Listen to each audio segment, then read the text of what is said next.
ನಮಸ್ಕಾರ, ನಾನು ಸ್ವಪ್ನ. ರಾಷ್ಟ್ರ ರಾಜಧಾನಿ ದೆಹಲಿ ವಿಧಾನಸಭೆಗೆ ಫೆಬ್ರವರಿ 5ಕ್ಕೆ ಚುನಾವಣೆ ನಡೆಯಲಿದೆ. ಇಲ್ಲಿ ತ್ರಿಕೋನ ಸ್ಪರ್ಧೆನೇ ಏರ್ಪಟ್ಟಿದೆ. ಕಾಂಗ್ರೆಸ್ ನಾಮಕಾವಸ್ಥೆಗಷ್ಟೇ ಸ್ಪರ್ಧೆಯಲ್ಲಿದೆ. ಈ ಚುನಾವಣೆ ಬಿಜೆಪಿ ಮತ್ತು ಎಎಪಿ ನಡುವಿನ ಹೋರಾಟ ಅಂತ ಎಎಪಿ ಬಣ್ಣಿಸ್ತಾ ಇದೆ. ಈ ಬಣ್ಣನೆಯಿಂದಾನೇ ಎಎಪಿ ಎಡು ಬಿಡೋ ಅಪಾಯ ಕೂಡ ಇದೆ.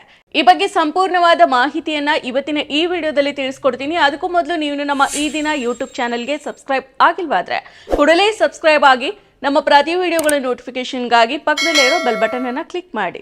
ಈ ದಿನ.com ನಮ್ಮ ಕರ್ನಾಟಕ ನಡೆದ 50 ಹೆಜ್ಜೆ ಮುಂದಿನ ದಿಕ್ಕು ಎಂಬ ವಿಶೇಷ ಸಂಚಿಕೆಯನ್ನು ಹೊರತಂದಿದೆ. ಈ ವಿಶೇಷ ಸಂಚಿಕೆಯನ್ನು ಖರೀದಿಸೋಕೆ ಈ ಕೆಳಗೆ ಕಾಣಿಸ್ತಾ ಇರೋ ನಂಬರ್ ಅನ್ನು ಸಂಪರ್ಕಿಸಿ. ಈಗ ಟಾಪಿಕ್ಗೆ ಬರೋಣ. ಅರವಿಂದ್ ಕೇಜ್ರಿವಾಲ್ ಅವರು ಮತ್ತೊಮ್ಮೆ ದೆಹಲಿಯಲ್ಲಿ ಮುಖ್ಯಮಂತ್ರಿ ಆಗಬೇಕು ಅಂತ ಬಯಸಿದ್ದಾರೆ. ತಮ್ಮ ಜನ ಕಲ್ಯಾಣ ಯೋಜನೆಗಳ ಕುರಿತು ಪ್ರಚಾರನ ಮಾಡ್ತಾ ಇದ್ದಾರೆ. ಎಪಿ 10 ವರ್ಷಗಳ ಆಡಳಿತವನ್ನ ಕೊನೆಗೊಳಿಸಿ 27 ವರ್ಷಗಳ ಬಳಿಕ ಅಧಿಕಾರಕ್ಕೆ ಏರೋದಕ್ಕೆ ಕಾಂಗ್ರೆಸ್ ಹವಣಿಸ್ತಾ ಇದೆ. ತನ್ನ ನೆಲೆಯನ್ನ ಮರಳಿ ಪಡೆಯುವ ಪ್ರಯತ್ನದಲ್ಲಿದೆ. ಕಾಂಗ್ರೆಸ್ ಈ ಪ್ರಯತ್ನ ಬಿಜೆಪಿಗೆ ಲಾಭ, ಎಎಪಿಗೆ ಮುಳುವೂ ಆಗಬಹುದು ಅನ್ನೋದು ಮೇಲ್ನೋಟಕ್ಕೆ ಕಾಣಿಸ್ತಾ ಇದೆ. ಎಎಪಿ ಮತ್ತು ಕಾಂಗ್ರೆಸ್ 2024ರ ಲೋಕಸಭಾ ಚುನಾವಣೆಯಲ್ಲಿ ಒಟ್ಟಿಗೆ ಸ್ಪರ್ಧೆ ಮಾಡಿದ್ವು. ದೆಹಲಿಯಲ್ಲಿಯೂ ಕೂಡ ಸೀಟು ಹಂಚಿಕೆನ ಮಾಡ್ಕೊಂಡಿದ್ವು. ಆದ್ರೆ ವಿಧಾನಸಭಾ ಚುನಾವಣೆಯಲ್ಲಿ ಮೈತ್ರಿನ ಮುರಿದುಕೊಂಡಿದ್ದಾವೆ. ಪ್ರತ್ಯೇಕವಾಗಿ ಸ್ಪರ್ಧೆಗೆ ಇಳಿದಿದ್ದಾವೆ. ಈಗ ಮಿತ್ರರು ಎದುರಾಳಿಗಳಾಗಿದ್ದಾರೆ. ಇಷ್ಟೇ ಮಾತ್ರ ಅಲ್ಲ, ಬಹಿರಂಗವಾಗಿ ಕೊಳುಕು ಜಿದ್ದಾಜಿದ್ದಿಗೆ ಬಿದ್ದಿದ್ದಾವೆ. ಆರೋಪ ಪ್ರತ್ಯಾರೋಪಗಳ ಜೊತೆಗೆ ಜಗಳಕ್ಕಿಳಿದಿದ್ದಾವೆ. ಎಎಪಿ ಮತ್ತು ಕಾಂಗ್ರೆಸ್ ನಡುವಿನ ಒಳಜಗಳ ಬಿಜೆಪಿಗೆ ಸಂತೋಷವನ್ನ ಉಂಟು ಮಾಡಿದೆ. ದೆಹಲಿಯ ಕಾಂಗ್ರೆಸ್ ನಾಯಕರು ಎಎಪಿ ಮತ್ತು ಅದರ ನಾಯಕ ಕೇಜ್ರಿವಾಲ್ ವಿರುದ್ಧ ಭಾರಿ ದಾಳಿನ ನಡೆಸ್ತಾ ಇದ್ದಾರೆ. ಕೇಜ್ರಿವಾಲ್ ಬಿಜೆಪಿ ಜೊತೆಗೆ ರಹಸ್ಯ ಹೊಂದಾಣಿಕೆ ಮಾಡ್ಕೊಂಡಿದ್ದಾರೆ ಅಂತ ಆರೋಪ ಮಾಡ್ತಾ ಇದ್ದಾರೆ. ಇತ್ತ ಕಾಂಗ್ರೆಸ್ ಅಭ್ಯರ್ಥಿಗಳ ಪಟ್ಟಿ ಬಿಜೆಪಿ ಕಚೇರಿಯಲ್ಲಿ ಅಂತಿಮಗೊಂಡಿದೆ ಅಂತ ಎಎಪಿ ಆರೋಪ ಮಾಡ್ತಾ ಇದೆ. ಕಾಂಗ್ರೆಸ್ ಅನ್ನ ಕೇಜ್ರಿವಾಲ್ ನಗಣ್ಯ ಅಂತ ಹೇಳ್ತಾ ಇದ್ದಾರೆ. ದೆಹಲಿ ಚುನಾವಣೆ ಬಿಜೆಪಿ ಮತ್ತು ಎಎಪಿ ನಡುವಿನ ಸ್ಪರ್ಧೆ ಅಂತ ಪ್ರತಿಪಾದಿಸ್ತಾ ಇದ್ದಾರೆ. ದೆಹಲಿ ಕಳೆದ 2 ವಿಧಾನಸಭಾ ಚುನಾವಣೆಯಲ್ಲಿ ತನ್ನ ಖಾತೆಯನ್ನ ತೆರೆಯದ ಮತ್ತು ಮತಪಾಲನ್ನ 5%ಗಿಂತ ಕಡಿಮೆ ಮಾಡಿಕೊಂಡಿರೋ ಕಾಂಗ್ರೆಸ್ ನಗಣ್ಯವಾಗಿನೇ ಕಾಣ್ತಾ ಇದೆ. ಕಳೆದ 3 ಚುನಾವಣೆಗಳ ದತ್ತಾಂಶಗಳು ಕಾಂಗ್ರೆಸ್ನ ಅವನತಿ ಜೊತೆಗೆ ಎಎಪಿ ಬೆಳೆದಿದೆ ಅನ್ನೋದನ್ನ ತೋರಿಸ್ತಾ ಇದೆ.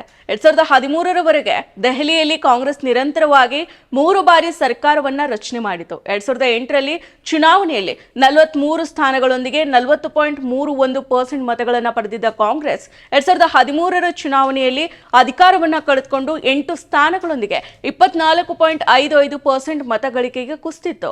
ಅದೇ ಸಮಯದಲ್ಲಿ ಬಿಜೆಪಿ ಮತಗಳು 3%ಗೆ ಕುಸಿದಿದ್ವು. ಈ ಎಲ್ಲಾ ಮತಗಳನ್ನ ಪಡೆದುಕೊಳ್ಳುವ ಮೂಲಕ 28 ಸ್ಥಾನಗಳೊಂದಿಗೆ 29.49% ಮತಗಳನ್ನ ಪಡೆದು ರಾಜಕೀಯ ರಂಗದಲ್ಲಿ ಪ್ರಬಲವಾಗಿ ಹೊರಹೊಮ್ಮಿತು. 2015ರಲ್ಲಿ ಕಾಂಗ್ರೆಸ್ ಮತ್ತೆ 15% ಮತಗಳನ್ನ ಕಳೆದುಕೊಂಡು 9% ಮತಗಳೊಂದಿಗೆ ಶೂನ್ಯ ಸಾಧನೆಯನ್ನ ಮಾಡಿದ್ರೆ ಬಿಜೆಪಿ 1% ಮತನ ಕಳೆದುಕೊಂಡು 3 ಕ್ಷೇತ್ರಗಳಲ್ಲಿ ಮಾತ್ರನೇ ಗೆದ್ದಿತ್ತು. ಮತ್ತೆ ಕಾಂಗ್ರೆಸ್ ಆ 15% ಮತಗಳನ್ನ ಎಎಪಿ ಕಬಳಿಸಿತು. 2020ರಲ್ಲಿ ಕಾಂಗ್ರೆಸ್ ಮತ್ತೊಮ್ಮೆ ಅರ್ಧದಷ್ಟು ಮತಗಳನ್ನು ಕಳೆದುಕೊಂಡು 4.26% ಮತಗಳೊಂದಿಗೆ ಮತ್ತೆ ಶೂನ್ಯದಲ್ಲಿನೇ ಉಳಿತು. ಬಿಜೆಪಿ 6% ಮತಗಳನ್ನು ಹೆಚ್ಚಿಸಿಕೊಂಡು 8 ಸ್ಥಾನಗಳನ್ನು ಗಳಿಸಿತು. ಆ 2 ಚುನಾವಣೆಗಳಲ್ಲಿ ಒಟ್ಟು 70 ಸ್ಥಾನಗಳ ಪೈಕಿ ಕ್ರಮವಾಗಿ 67 ಮತ್ತು 62 ಸ್ಥಾನಗಳನ್ನ ಗಳಿಕೆ ಮಾಡಿದ್ದ ಎಎಪಿ ಮತದಾರರನ್ನ ಗಟ್ಟಿಯಾಗಿ ಹಿಡಿದುಕೊಂಡಿತ್ತು. ಈಗ ರಾಜಕೀಯ ವಿದ್ಯಮಾನ ಬದಲಾಗಿದೆ. ಕಾಂಗ್ರೆಸ್ ಪುಟಿದೇಳುವುದಕ್ಕೆ ಪ್ರಯತ್ನಿಸ್ತಾ ಇದೆ. ಇತ್ತೀಚೆಗಷ್ಟೇ ನಡೆದ ಹರಿಯಾಣ, ಮಹಾರಾಷ್ಟ್ರ ಚುನಾವಣೆಯನ್ನು ಎದುರಿಸಿ ಆಘಾತಕಾರಿ ಸೋಲಿನಿಂದ ಬಸವಳಿದಿರೋ ಕಾಂಗ್ರೆಸ್ ಇಂಡಿಯಾ ಬಣದಲ್ಲೇನೆ ಸವಾಲನ್ನ ಎದುರಿಸ್ತಾ ಇದೆ. ಇಂಡಿಯಾ ಮೈತ್ರಿಕೂಟದ ನಾಯಕತ್ವವನ್ನ ಕಾಂಗ್ರೆಸ್ ತೊರೆಯಬೇಕು, ಶಕ್ತರಿಗೆ ನಾಯಕತ್ವ ಬಿಟ್ಟುಕೊಡ್ಬೇಕು ಅಂತ ಮಿತ್ರ ಪಕ್ಷಗಳು ಗೊಣಗ್ತಾ ಇದ್ದಾವೆ. ಇಂತಹ ಸಮಯದಲ್ಲಿ ಕಾಂಗ್ರೆಸ್ಗೆ ದೆಹಲಿಯಲ್ಲಿ ತನ್ನ ಅಸ್ತಿತ್ವವನ್ನ ಸಾಬೀತುಪಡಿಸೋ ಅನಿವಾರ್ಯತೆ ಇದೆ. ಅದಕ್ಕಾಗಿ ಎಲ್ಲ ರೀತಿಯ ಪ್ರಯತ್ನಗಳು ಕೂಡ ನಡೆಸ್ತಾ ಇದೆ.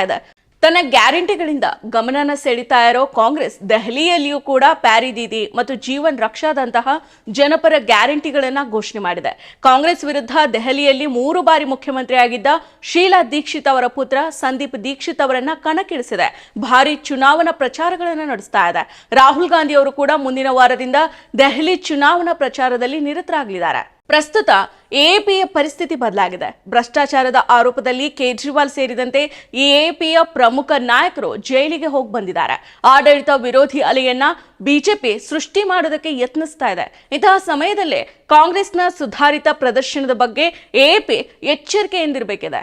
ಯಾಕಂದ್ರೆ ಕಾಂಗ್ರೆಸ್ ತನ್ನ ಮತಗಳನ್ನ ಹೆಚ್ಚಿಸಿಕೊಳ್ಳೋದಕ್ಕೆ ಸಾಧ್ಯ ಆದ್ರೆ ಆ ಮತಗಳು ಕೊಳಗೇರಿ ನಿವಾಸಿಗಳು, ಮಹಿಳೆಯರು, ಬಡವರು, ಮುಸ್ಲಿಮರು ಹಾಗೂ ಅನಧಿಕೃತ ವಸಾಹತುಶಾಹಿಗಳಲ್ಲಿ ವಾಸಿಸ್ತಾ ಇರೋರ ಮತಗಳೇ ಆಗಿರ್ತವೆ. ಸದ್ಯ ಆ ಮತಗಳು ಕಳೆದ 10 ವರ್ಷಗಳಲ್ಲಿ ಎಎಪಿಯ ಮತ ಬ್ಯಾಂಕ್ ಆಗಿದೆ. ಈ ಮತ ಬ್ಯಾಂಕ್ ಅನ್ನ ಕಾಂಗ್ರೆಸ್ ಹೊಡೆದುರುಳಿಸಬಹುದು. ಆ ಮತಗಳು ಕಾಂಗ್ರೆಸ್ ಎಎಪಿ ನಡುವೆ ಹಂಚಿಕೆ ಆಗಬಹುದು. ಜೊತೆಗೆ ಈ ಚುನಾವಣೆಯಲ್ಲಿ ಕಾಂಗ್ರೆಸ್ ಯಶಸ್ಸು ಹಾಲಿ ವಿಧಾನಸಭೆಯಲ್ಲಿ 8 ಸ್ಥಾನಗಳನ್ನು ಹೊಂದಿರೋ ಬಿಜೆಪಿಗಿಂತ 62 ಸ್ಥಾನಗಳನ್ನು ಹೊಂದಿರೋ ಎಎಪಿಗೆ ಹೆಚ್ಚು ಹೊಡೆತನ ನೀಡಬಹುದು. ಮತಗಳು 3 ಭಾಗಗಳಾಗಿ ಹಂಚಿಕೆ ಆಗಿರೋ ಲಾಭವನ್ನ ಬಿಜೆಪಿ ಪಡೆದುಕೊಳ್ಳಬಹುದು. ಕಳೆದ 2 ವಿಧಾನಸಭಾ ಚುನಾವಣೆಯಲ್ಲಿ ಯಶಸ್ವಿ ಪ್ರದರ್ಶನವನ್ನ ನೀಡಿ ಉತ್ತಮ ಸಾಧನೆಯನ್ನ ಮಾಡಿರೋ ಕೇಜ್ರಿವಾಲ್ ಹ್ಯಾಟ್ರಿಕ್ ಗೆಲುವು ಸಾಧಿಸೋ ಪ್ರಯತ್ನದಲ್ಲಿದ್ದಾರೆ. ಇಂತಹ ಸಮಯದಲ್ಲಿ ಅವರು ಮತ ವಿಭಜನೆಯ ಅಪಾಯವನ್ನ ಅರ್ಥಕೊಳ್ಬೇಕು. ಇನ್ನು ಕಾಂಗ್ರೆಸ್ ನೀಡಬಹುದಾದ ಸವಾಲನ್ನ ನಿಭಾಯಿಸುವುದಕ್ಕೆ ಕಾರ್ಯತಂತ್ರಗಳನ್ನ ರೂಪಿಸಬೇಕು, ಎಚ್ಚರಿಕೆಯಿಂದ ಮುನ್ನಡಿಬೇಕು. ಇಲ್ವಾದಲ್ಲಿ ಎಎಪಿ ಕಾಂಗ್ರೆಸ್ ಜಗಳದಲ್ಲಿ ಬಿಜೆಪಿ ಲಾಭನ ಪಡೆದು ಅಧಿಕಾರಕ್ಕೇರೋ ಅಪಾಯನೇ ಹೆಚ್ಚಿದೆ. ಮತ್ತಷ್ಟು ವಿಶೇಷ ವಿಡಿಯೋಗಳನ್ನು ನೋಡಲು ಮತ್ತು ಹೊಸ ವಿಡಿಯೋಗಳ ಬಗ್ಗೆ ತಿಳಿಯಲು ಈ ದಿನ .com ಯೂಟ್ಯೂಬ್ ಚಾನೆಲ್ ಸಬ್ಸ್ಕ್ರೈಬ್ ಮಾಡಿ ಮತ್ತು ಬೆಲ್ ಐಕಾನ್ ಕ್ಲಿಕ್ ಮಾಡಿ.